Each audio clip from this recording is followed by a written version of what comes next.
Hi, everybody. Hi. You get my YouTube channel, my YouTube shows, and I talk about a lot of things on here. But I have been doing a weekly kind of lesson thing from the Love and Hip Hop New York show, and as I told you, it's not that always that easy to watch, but there are lessons galore. And I mean, there's so many lessons in it. I can't even, some of them I can't even get to. Okay. So I try to focus on the most important ones, and leave some of the other stuff alone. I know there's kind of basic information that probably would help some people, when it comes to sort of, you know, life skills and things like that. But I can't I just some basic stuff I just can't get to. It's just, and some stuff that's just literally it's just therapy stuff. Like people literally just need therapy. No amount of me talking is ever going to help that. People need to go to a professional therapist. And some of these folks on this show need to go to a professional therapist. But I am going to talk today and do a segment here about love and hip hop and the lessons that I learned. And today is your choices will come back to haunt you. And it's essentially talking about. I'm going to be essentially talking about how, and I don't know if people get this when they start dating and in relationships and doing stuff with people, but your choices as you go through this, as you start out, as you do stuff, can later come back to haunt you. My mom used to always say, and this is an old folks saying, which is true, still today. And my mom used to always say, the way you start off a relationship is the way it's going to end. And not exactly that the relationship will eventually end or you'll break up or whatever, but essentially it's going to be that way kind of the whole relationship. So, you can't find yourself shocked and surprised when people do stuff that you were kind of putting up with or even encouraging when you first started dating them and getting in a relationship with them. The way you started is the way it's going to end. And trust and believe me, I know this as truth, that when you start a relationship in a bad way, it's just going to end up in a bad way. That's just how it's going to happen. People, and I've said this before, people only do to you what you let them do. And today we're going to talk about those choices. But I'm going to talk about, let me start with a little story or a little side.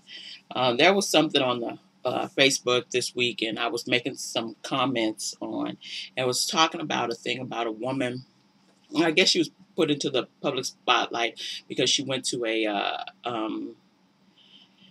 a talk with the television show host and professor Melissa Harris Perry and Bell Hooks, the author and writer, and renowned feminist, black feminist and stuff. And this woman was a woman who had got up and I guess she went to the stage and she wanted to hug. She was in a lot of pain, and I can understand her being in a lot of pain. She had, and my guess from what the story I'd heard, either 4 or 5 children, and they had been by 4 or 5 different men, and stuff. And she had these kids, and she felt really bad and sad, and she felt like she was being judged and all these sort of things. She couldn't really understand it and all this. And, now I can understand people not wanting to be judged, and stuff. And, that's, you don't want to feel bad and all this stuff. But when you've done bad stuff, you know, when you've done made bad decisions, people are going to judge you on those decisions, and stuff. If I've go into a job interview and every job I've been on, I'm fighting with them employer and the other employees, and then the person I'm about to interview with judges me on that, I can't say, oh no, you can't judge me on that. I just, you can't judge me on that. I made a mistake. Listen, at some point, it's not just a mistake. It's just a choice. You're now making choices. First time, if I'd done it and decided, I really, this is not working and I shouldn't do this at jobs, and stuff. I've lost a job because of this and I shouldn't do this at jobs.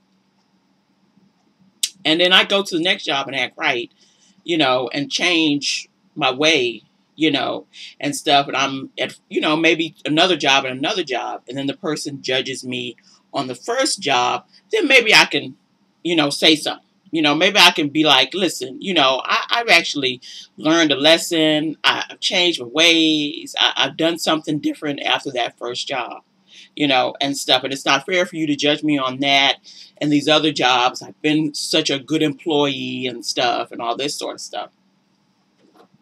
That I can see. But if I had been a fool on 4 or 5 different jobs and then came to another job and someone was judging me, I couldn't do the, oh, poor me, I'm a victim. I'm not a victim. You could be a victim of racism. That's not fair. Somebody judging you on the color of your skin is not fair. You didn't do nothing. You haven't done nothing. People can't judge you by what other people have done. That's not fair. But they can certainly make, judgments about you by what you have done. And I don't care what anybody says. People have to go by what they know, what they see. That's how you make decisions. That's how you make judgments when it comes to dating.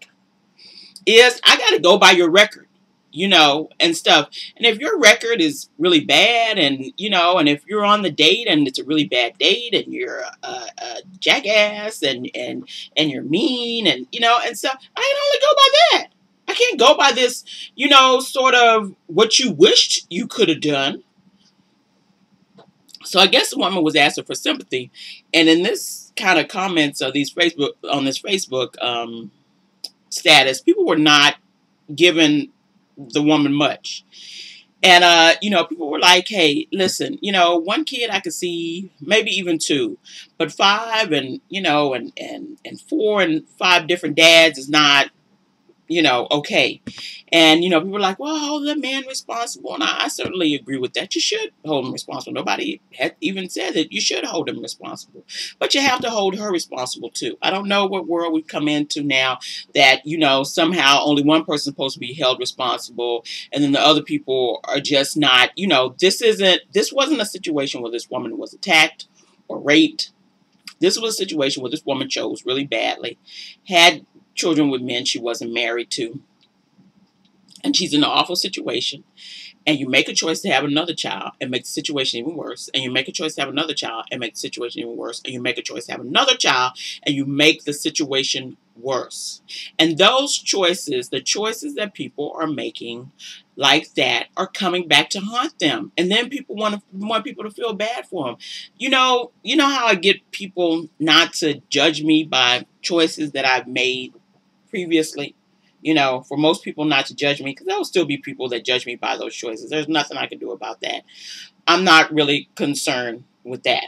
But how I get people to do that is I take responsibility for the choices I've made. Yes, some other person may have been in it. And, I was in a bad previous marriage. And yes, my ex-husband had a lot to do with it being bad. But really, whatever he did, it's not really my problem.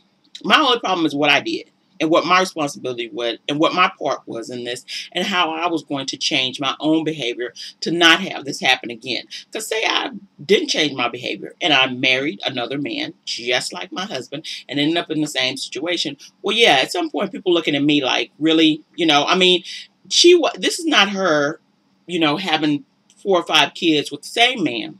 This is her having 4 or 5 kids with 4 or 5 different men. And really, as usual, the only common denominator in there is her. I could see, really getting on the guy if he had had all these kids with this woman and just sort of wandered in and out of her life and then all this stuff, but really, dudes just, many of them are just trifling. Okay. And, for you to bring continuously trifling people in and out of your life, in and out of your kids' life.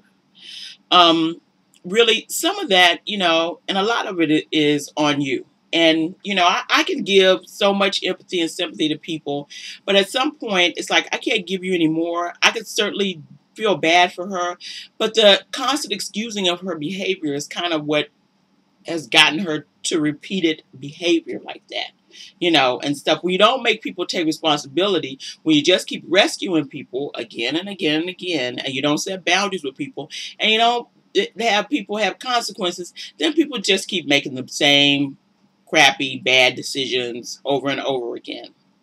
So, that's how that works. Okay, that is leading into this week's Love and Hip Hop, where Tara finally finds out that her boyfriend of 13 years and father to her 2 children, and the man who's been living in the house with her, is not only cheating on her, but he's married. And it kind of starts out with Rich and Peter, Rich Dollars and Peter talking, and Peter's like, well, this is all my fault. I've done this. I have to tell her and everything. This is all my fault and stuff. And Peter's like, well, you're a creep, but you're not a bad guy, and stuff. Well, you're a creep for having the affair, but trying to make it. Listen, whatever excuses people trying to make, he's just a creep all around. Creep, creep, creep. He's just a creep all around. I don't care. He has to tell people the truth. You can't. At this point, if you don't tell them the truth, it's going to blow up. And, well, we'll see what happens with that. It's going to blow up. So now you're in a corner where you're forced to tell the truth when you probably should have done that way longer. So, yeah, you're still a creep. Creep, creep, creep. Okay? And, and so he goes, he asks Tara to come to his music studio, and she's really surprised because she never gets invited there. Listen, ladies, if your man's keeping you away from his job, and really, what's that all about? Unless he works at a toxic plant or the garbage dump or something like that, or unless he's, maybe he's a police officer and stuff, and, and all that stuff. There's certain, but he's at a music studio sitting making music, and you can't come there. What the hell is he doing? What is he doing? CIA secrets? What is this about? And so there's some stuff that just should be suspicious to you. So she comes and he tells her, well, he's, kind of been doing something bad, and Mina is my I'm managing her, and she was like, yes, I encourage you to do that, which is like really tragic. I encourage you to do that, and then he says, but I've been messing around with her, and then he says a little bit. I love men. They're so, God, some of them are so smarmy. Some of you are just smarmy bastards. And she's like, what? You've been having sex with the girl? It's not the way he says, but and stuff. And then she gets up and she's hitting and she's fighting. But see, let me give you a thing about the hitting and fighting thing. And see, this is what happens in relationships with no boundaries. And I've talked about boundaries before. Please go back and look at those. This is what happens in relationship with no boundaries. In relationship with no boundaries, you gotta fight. You gotta fight. Every time they do something stupid, you're fighting, you're arguing, you're screaming, you're hollering, you're cussing. You gotta fight. You don't have no choice. Because nobody has any expectations. So, they just do what they want. And then, of course, you're mad and angry and furious. But see, what happens when you make boundaries that have consequences, okay? Once again, and I would say it again, is that if you would have told him a long time ago, you know what? If you cheat on me, the next thing that's going to happen is you will have to move up out of the house, and that'll be it. Then you have to figure out ways. We'll make a arrangement for you to see your kids or whatever, but you won't be living with me no more. We'll be done. We'll be over. And see, when you have boundaries, you don't have to fight people. You could just be like, listen, I told you before what was going to happen with this, and I see you've still done what you shouldn't have done, and now it's time for you to go. Okay, it makes it easy. It makes it so much easier, and it cuts down on the fights and the arguing. So she's fighting and arguing, and she's so upset, and then she runs out of there, and he's, wait a minute, before she leaves, and she's fighting and arguing with him, and he's like, what are you doing and stuff, don't you want to talk? And she's like, I don't want to talk to somebody that's cheating on me and stuff. And then he goes, well, don't you feel any responsibility? What? Really? Now, let me say, I was really proud of her, and of her at least saying, having sense enough to say, no, I'm not responsible for you cheating on me, 'Cause I guess he did this while they were, having problems in their relationship. But I thought all the gall of that narcissistic bastard to try to, of course, when he was sitting there with Rich, he was saying, oh, well, it's all my fault. And then all of a sudden he gets with her, and then he tries to, put part of the blame for him cheating on her. Okay, whatever. Anybody that tries to blame their behavior on you is first of all boundaryless and emotionally abusive. That's two things that they are. Because whatever people do, in those sorts of situations, that sort of behavior, it's never your fault. I don't care what you got going on. It's never your fault. He could have just left you and been gone. But I had a bit of a epiphany as I was listening to that, and my husband was sitting with me, and we were watching it, and I said, and he was like, well, that's kind of how, whatever life these guys are living. I said, yeah. I said, these aren't 9-to-5 guys. I don't really know why these women thought they were going to be like, Ward Cleaver and come home every night and eat dinner and all this stuff. These people are, people from the streets, people with violent lives, people with sort of miscreant morals and stuff. What you think you're finna get, and stuff. I'm sorry, what they do there is what they do at home. What they do in the streets is what they do at home. People don't change behavior all of a sudden, that's just crazy. But, whatever. I know many people think their love is going to do all that for people, but whatever with that. But I thought to myself, I said, you know what he was doing? And I said, the thing is, he was having an affair with this woman. And he really thought that his relationship was really bad, and that the woman who his baby mom was probably going to break up with him. And since he was living with the baby mom in her little apartment with the 2 kids and stuff, he just needed another place to sleep. Listen, it happens. I know it happens. What world are folks living in that you don't know that sometimes dudes will hook up with chicks just so they have a place to lay their head because they're so effing trifling? Okay? It happens all the time. And stuff. Some dudes will marry a chick just for a bed to sleep in. I mean, literally. And so, he needed another place to stay, and he needed to make sure that happened before the baby mama broke up with him. But lo and behold, he gets into this relationship with her, and they do all this stuff, and the baby mom doesn't break up with him. And he's stuck with 2 women going back and forth. That's my kind of theory on it. You could maybe share yours if you've got any, miscreant dude. But here we go. Tara's really upset. She's just hurt. She doesn't know what to do. There's some other folks in here, Niley and Erica and, whatever fighting they're doing. This chick, that's all she does is fight and scream and argue. It's like, you don't have an inside voice? Really? Okay, whatever. And so at the end, Yandy and Rich go down to see Amina because they want to see if they want to sign her. Yandy's Team Tara all the way and stuff, which I can certainly understand. Before that happens, the other Erica, the one who's man's Saigon, Lord, these names, wants her to have a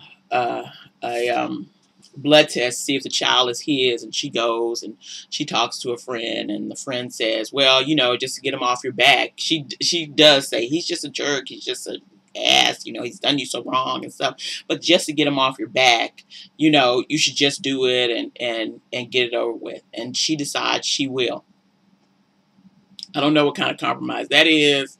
But once again, here decisions are coming back to haunt you. You decided to be with this person. He doesn't trust you. Of course, he doesn't trust you because he's untrustworthy himself. That's how that works.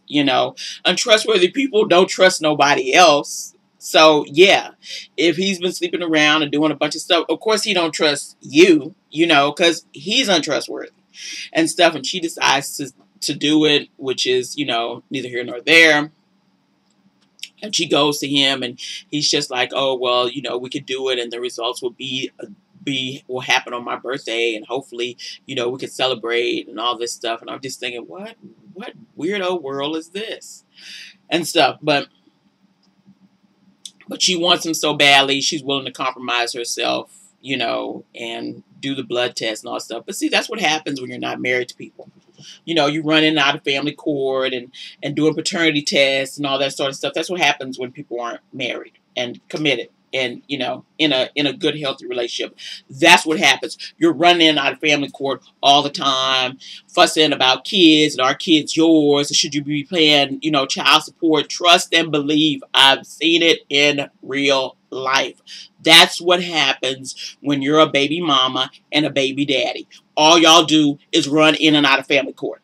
Okay? That's pretty much it.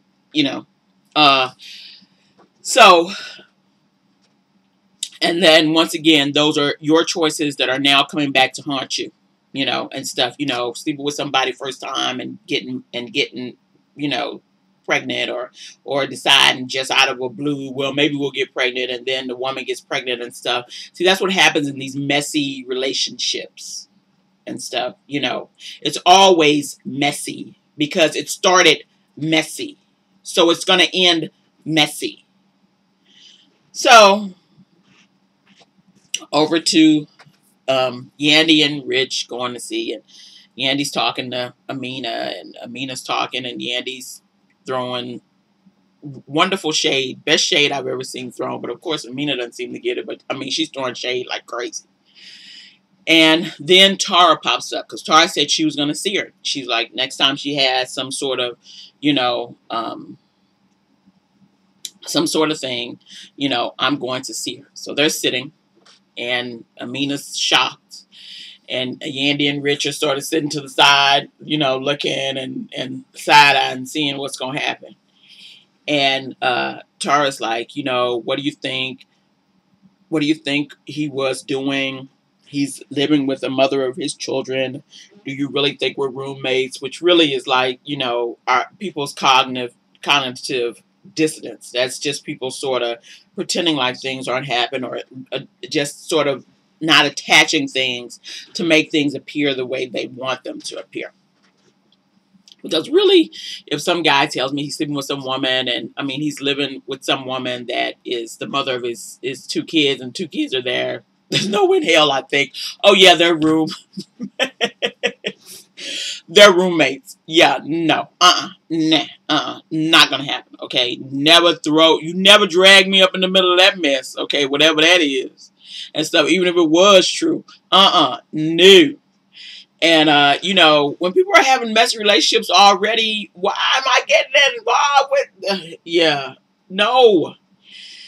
And so, she's like, well, I feel so bad, and I just didn't know all that was going on, and, and stuff, and he told me that he loved me, and, but the thing is about telling people that you love them, and what everybody gets so mixed up about telling people, love is action, love is not words, love is action. If you say you love me, you have to do acts of love, you have to actually do action with the love part and all this stuff, and I know she was so proud. I know he's in love with me and stuff. And I'm just thinking, you're the nitwit of the nittiest nitwits. Okay. But I know he loves me and all this stuff. And so suddenly she's like, yeah, and so Tara goes, well, I don't think he loves you. You're just kind of an outlet. And then she's like, oh, I'm an outlet. And of course she's insulted. And then she says, well, I'll tell you what, I'm his wife. And she throws something down. Tara looks at it. And so I'm his wife, and there's nothing fake about that. And then, pow. And that was sort of the end. Everybody's breaking stuff up.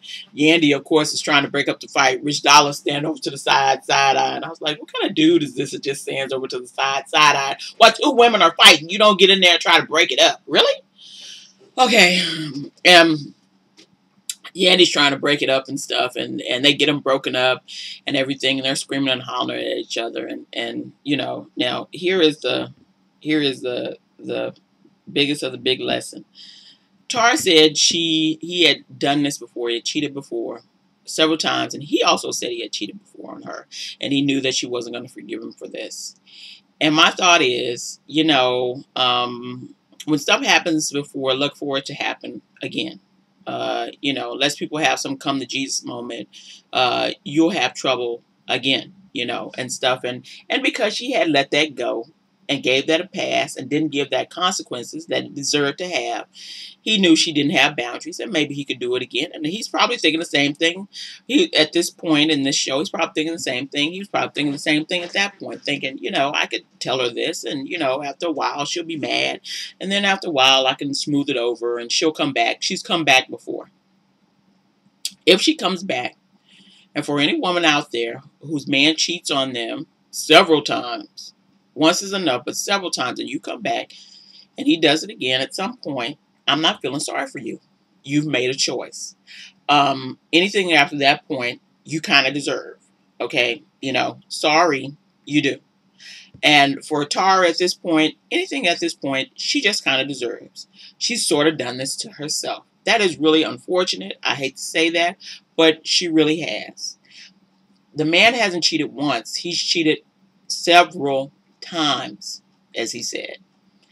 At some point, you need to think about yourself and about your two kids and what you're showing to them, an example of, you know, mom and dad or whatever y'all got going on and stuff. And then for the other woman, or for the woman who is, you know, finds out her man is cheating, and, you know, there were, you know, Yandy was saying, well, there are two types of side hoes and blah, blah, and, you know, women, and I'm thinking, women are so stupid. What are you fussing at about the other woman? Why am I mad at the other woman? The other woman don't know me, you know, and stuff. I mean, really in a deep sense, you know, although Amina knew Tara, she doesn't know her. They're not friends. They're not buddies, you know, and stuff. That woman don't owe me nothing, you know. I mean, this is the man you've been with for 13 years. He owes you something. Not this chick. Why am I fighting with her? I need to be, you know, fighting with the dude. She already knows what's happened. She's figured out that they're married. Really, at that point, I would have been like, oh, thank you, girl. And I would have got up and I would have, you know, if you're going to fight, go fight with him. Or pack his stuff and throw it out into the street or do whatever. But don't fight with the woman. Because listen, and this is from one of my favorite movies. Two could play that game. With Vivica A. Fox, and she said, there is nothing in the world worse than two women fighting over a man. And it's true. There is nothing. There is no place lower than that women can go than when they start fighting over a man. That is just, and he's the one that's responsible for this. He's lied to her. He's lied to Tara. He's the one that's done this. It's his doing. Really, if the women had any sense, they'd get together and go over there and, you know, if you want to whoop somebody up, go over there and y'all both whoop him up, you know. And so if y'all going to do all that, or y'all both break up with him and leave him alone, because he's the one that's responsible for all of this. But really, when your choices come back to haunt you, the choices that she made, the choices that Amina made, somehow, you know, act like, oh, he's not really, you know, he's not really with this woman when, you know, I'm sure in her heart she knew he was. And the choices she made to overlook his many indiscretions and take him back and spend 13 years. Now she's crying, I've wasted all these years. Yeah, 13 years is a long time, girl. Trust and believe. I know. 13 years is a long time, and you don't get them back. Well, let's not waste another second. You know, move on with your life. But we'll see what happens next week, and we'll see what lessons I have for you next week. This week, those are the lessons. Please know that your choices, and particularly really bad ones, okay, but your choices, bad or good, but particularly with bad ones, not good ones, will come back to reward you, but bad ones, your bad choices will certainly come back to haunt you. Start things the way you want them to end. All right, I'll see you guys later. Till next week. Bye-bye.